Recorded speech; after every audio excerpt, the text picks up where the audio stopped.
Hey everyone, welcome back to Frontline. Jay here with another review. Today I'm reviewing Doomsday Clock #1.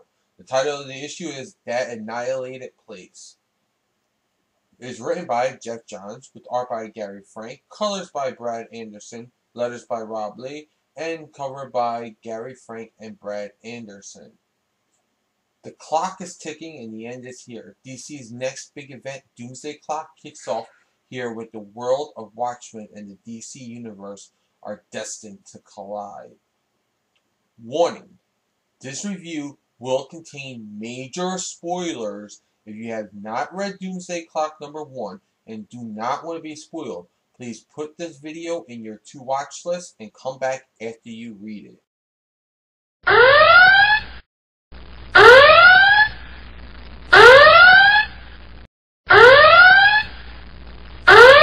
If you're still here, then you either read the issue or you want to be spoiled anyway. Either way, let's get to it. The story starts off with a new Rorschach freeing the wife and husband team of Marionette and the Mime from prison, telling them if they help him and his colleague, they would tell them where their child is. Rorschach then leads them to Night Owl's place, which has now been inactive since the end of Watchmen. And we find out that Rorschach is working with Ozymandias, who is the most wanted man in the world and is dying of cancer. And he needs them to help him find the one man who can save him and also save the world, John Osterman, Dr. Manhattan.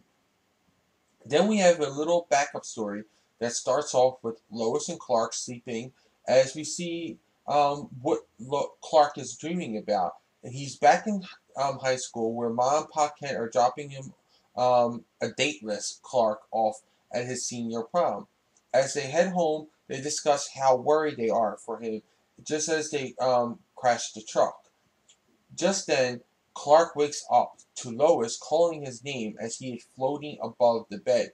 Clark lands and tells Lois about his nightmare, remembering the night that his parents died, to which Lois can't recall the last time he's actually had a nightmare, and Clark states he doesn't think he's ever had a nightmare.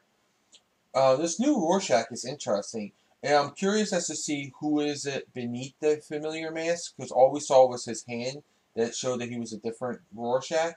But I'm surprised by it. The Superman part of the book has me more interested. Just a little bit of that book has me so interested. The reason being is that it touches on something from the New 52, the death of the Kents.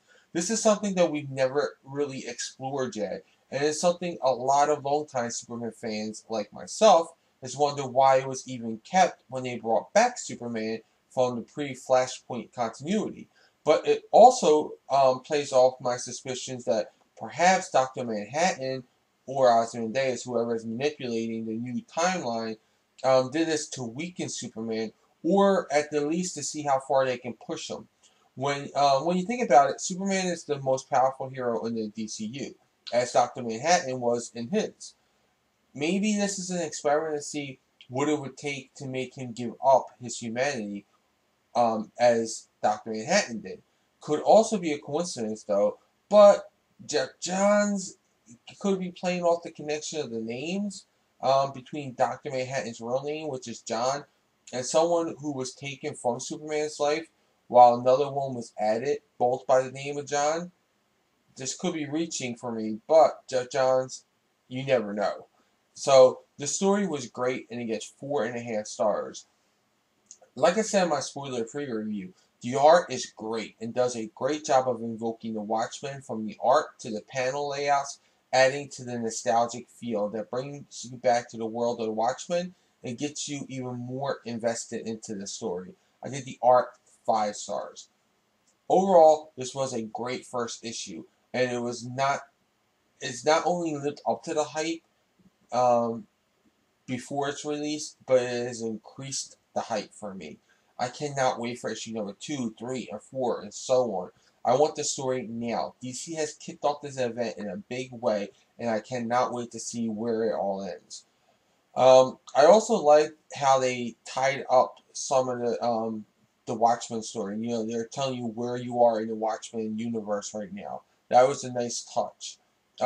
This was worth the wait to get Geoff Johns back on a book also. So with the story getting 4.5 stars and the art getting 5 stars, I did this an overall of 4 3/4 stars and say this is a big hell yeah for picking it up. Well, those are my thoughts. Now I want to hear yours in the comments below. Also, like this video, subscribe to Comic Frontline, check out and subscribe to my channel, The Comic Book Theater.